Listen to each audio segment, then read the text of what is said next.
choke you down just like a pill.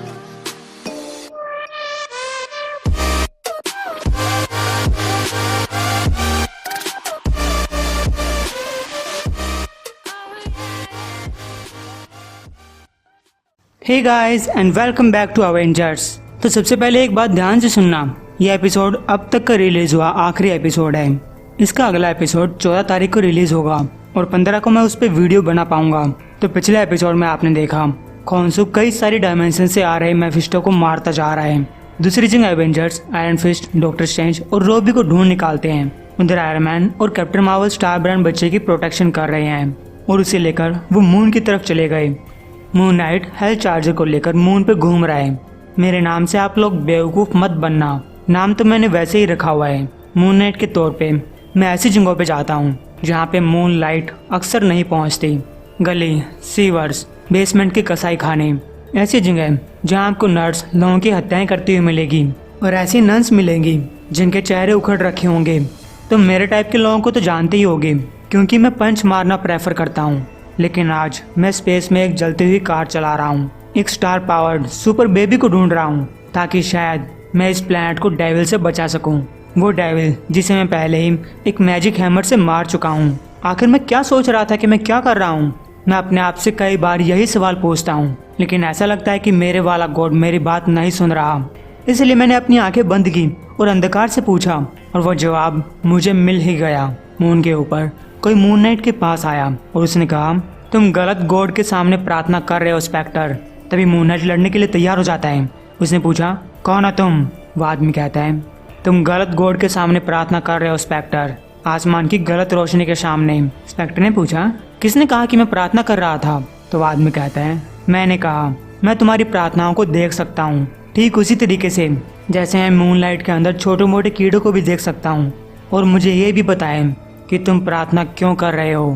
तुम्हें डर लग रहा है उन डेविल से जो सालों से जाल बुनते आ रहे हैं वर्ड्स के बीच, रियलिटीज के बीच। और तुम्हारा ये मानना भी सही है कि तुम किस तरीके से उन्हें रोक पाओगे, उन हथियारों से जो इंसानियत की शुरुआत में आए थे। मैं देख पा रहा हूँ कि तुम्हारे पास पहले से ही एक ऐसा हथियार है, बस ये सही वाला नहीं है। मून नाइट ने कहा, तुम्हें यहाँ किसने भेजा? क्या तुम तचाला के एजेंट्स में से हो?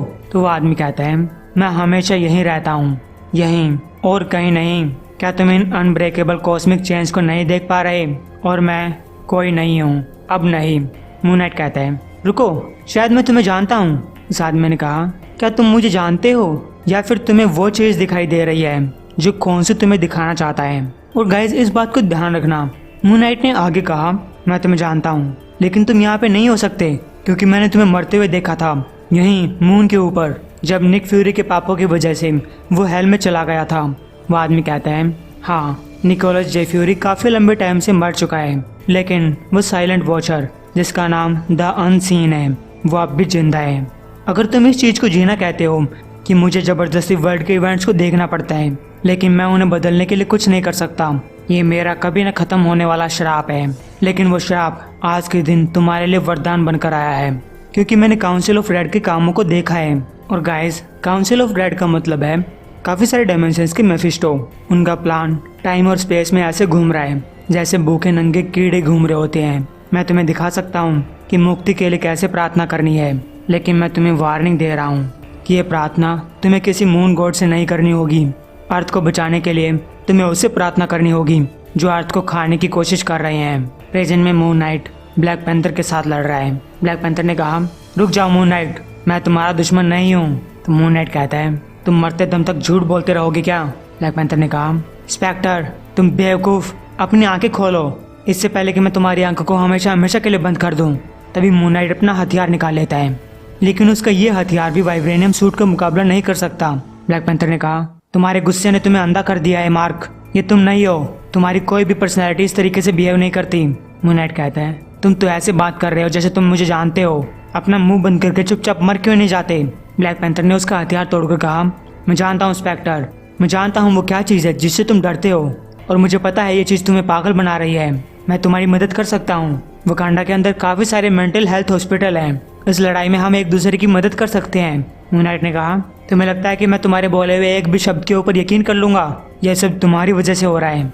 तुम ही इस वर्ल्ड को जलाना चाहते हो और मैं वो बास्टर्ड हूँ जो तुम्हें रोक कर रहेगा मेफिस्टो। ब्लैक पैंथर ने कहा, मेफिस्टो, तुम्हारा तो पूरा ही दिमाग सटक रखा है, तुम्हारे गॉड ने तुम्हें फिर से अंधा कर दिया है।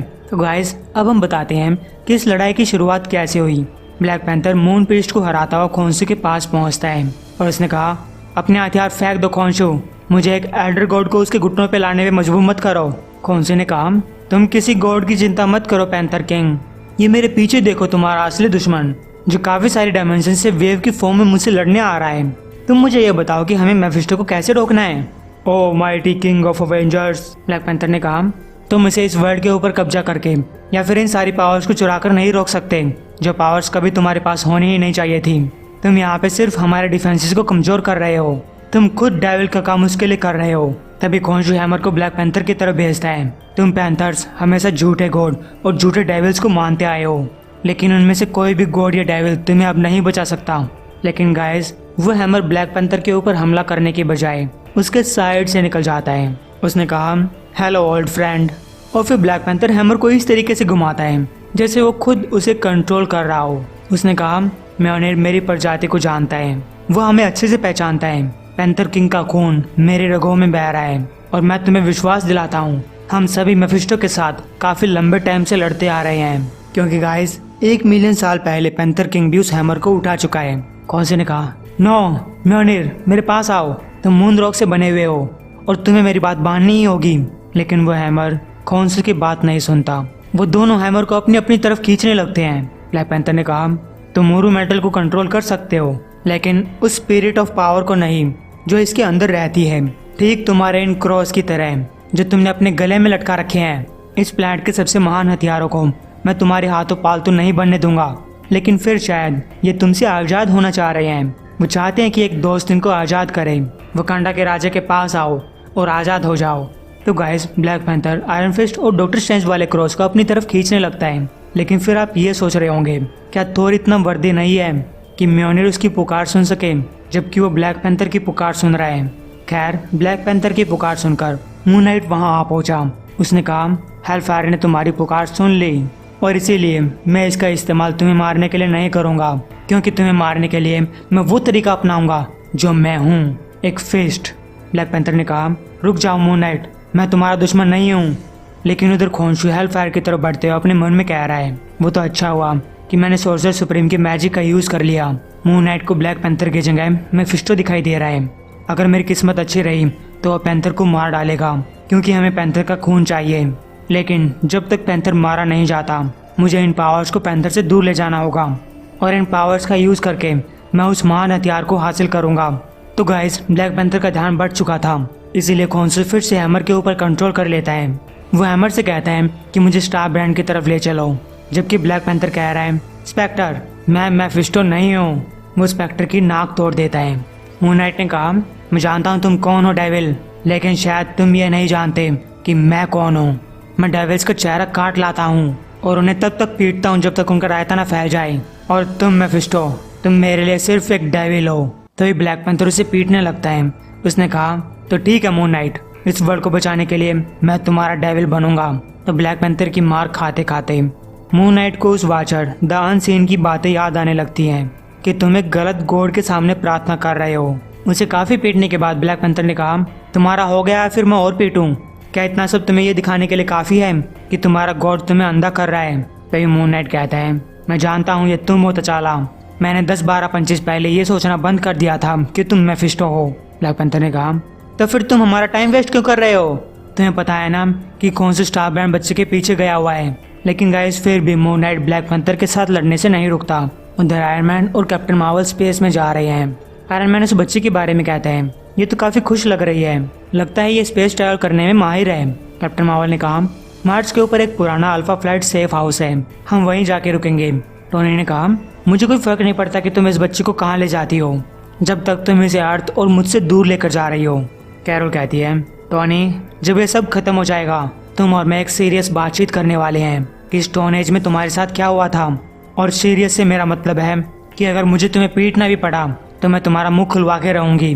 टोनी ने कहा, ओ कैरोल, मैं इस दुनिया का स्मार्टेस्ट आदमी हूँ, इसलिए मेरा यकीन करो जब मैं तुमसे कह रहा हूँ कि ये सब अभी खत्म होने से बहुत बहुत दूर है। इसकी तो अभी शुरुआत भी नहीं हुई है। तभी ये लोग दूर से आए हुए मूस के पास पहुंचते हैं। आयरन मैन कहता है, क्या तुम्हें वो फील हुआ? मेरे सोने के दांत वाइब्रेट कर रहे हैं और ऐसा सिर्फ तभी होता है। कैरोल, क्या तुम्हें वो थंडर सुनाई दिया? तो गाइस ये लोग थोर की बात कर रहे हैं जो अब भी इन मून्स के बीच फंसा हुआ है। लेकिन तभी टोनी को अचानक से जलन होने लगती है क्योंकि घोस्ट राइडर की चेंज ने उसे घेर लिया है। खोन्सू वहां पे आ चुका है। उसने कहा, वो बच्चा मुझे सौंप दो और तुम्हारा गॉड तुम्हें एक आखिरी प्रार्थना करने की छूट देगा। तुम गॉड ऑफ वेंजेंस के सामने ये प्रार्थना कर सकते हो कि वो तुम्हें जल्दी से मार डाले। तो गाइस टोनी को काफी दर्द हो रहा है लेकिन कैरोल अब भी वहीं पे है। टोनी कहता है, कैरोल ये तुम क्या कर रही हो? चले जाओ, इस बच्ची को यहाँ से दूर लेकर जाओ। जिस पे कैरोल कहती है, मैं कोशिश कर रही हूँ लेकिन मैं इस बच्ची को हिला नहीं पा रही, क्योंकि गाइस देखने से लगता है कि ये बच्ची खोन्सू के साथ लड़ना चाह रही है। इधर अवेंजर्स की बाकी टीम उस पिरामिड के पास पहुंच चुकी है जहाँ पे प्रीस्ट ने तचालक को कैद करके रखा था। वो ब्लैक पैंथर को यहाँ से छुड़ाने के लिए आए हैं, अगर वो पहले से ही मर ना चुका हो। कैप्टन ने कहा, अगर वो मर चुका है तब तो भगवान ही हमारी मदद करेगा, हमें को सब कुछ करना पड़ेगा। Avengers assemble. लेकिन गाइस रॉबी उनसे कांटेक्ट करके कहता है, हे मेरे बिना असेंबल मत होना। कैप्टन ने कहा, रॉबी तुम इस लड़ाई को लड़ने की हालत में नहीं हो, तुम्हें तो हॉस्पिटल में होना चाहिए था। रॉबी ने कहा, मैं अपने साथ थोड़ा बहुत हॉस्पिटल लेकर आया हूँ क्योंकि गाइस वो एम्बुलेंस में आ रहा है, और अगर तुम्हें लगता है कि मैं ये लड़ाई मिस कर देता तो तुम मून नाइट से भी ज्यादा पागल हो। इधर ब्लैक पैंथर मून नाइट की हालत काफी पतली कर चुका है। उसने कहा, रुक जाओ स्पेक्टर, मेरे पास तुम्हें मारने के लिए टाइम नहीं है, मुझे तुम्हारे गॉड को एक बच्चे के कत्ल करने से रोकना है। लेकिन मून नाइट ने उसका पैर पकड़ लिया और कहा, नहीं इसे खत्म करो, मुझे अपनी प्रेयर खत्म करनी है। ब्लैक पैंथर कहता है, अगर तुम अपने पापों के लिए मरना चाहते हो तो मैं तुम्हारे सुसाइड का जरिया नहीं बनूंगा। तो मून नाइट ने कहा, मैं मरना नहीं चाहता, मैं सिर्फ अपना खून बहाना चाहता हूँ, और अगर तुम ऐसा नहीं करोगे तो कोई और करेगा। तो गाइस मून नाइट खुद को पंच करने लगा।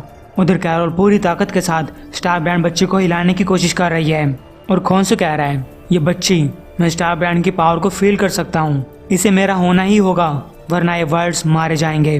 तभी आयरन मैन किसी को देखता है और उसने कहा, ओह नो सीरियसली, अब ये यहाँ पे क्या कर रहा है?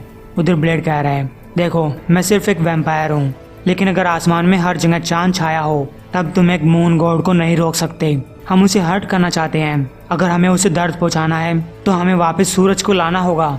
और तभी ब्लेड को अपनी स्किन चलती हुई महसूस होती है क्योंकि गाइस फिनिक्स फोर्स वहां पे पहुंच चुकी है। मून नाइट इसी को बुलाने के लिए प्रार्थना कर रहा था और ये फिनिक्स फोर्स मून नाइट को अपना होस्ट बना लेती है। मेरा नाम है Mark Spector, the fist of Phoenix, और आज के बाद से मैं किसी से प्रार्थना नहीं करूंगा सिवाय खुद से। तो गाइस ये एपिसोड तो यहीं तक था। अगला एपिसोड 15 अक्टूबर को आएगा। उम्मीद है आपको यह एपिसोड बहुत पसंद आया होगा। एम करते हैं 1200 लाइक्स के लिए। वैसे कहने में बुरा लग रहा है लेकिन पिछले वाले वीडियो में 1200 लाइक्स नहीं आ पाए थे।